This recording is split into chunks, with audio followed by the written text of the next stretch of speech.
naghiwalay kami. Yes, inabuso ako. Yes, may naging problema kami. Yes, bumagsak ako. Yes, dinaya niya ako. But I will change the way I remember it.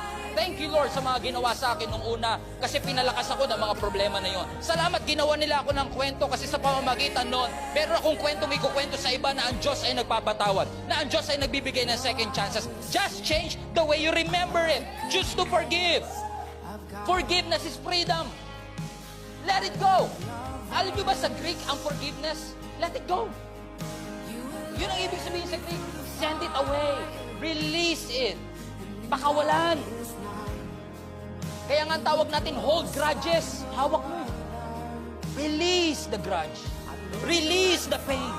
Alam kong masakit, pero pakawalan mo. Para sa'yo yan. Para lumaya ka. Release the offense and embrace forgiveness.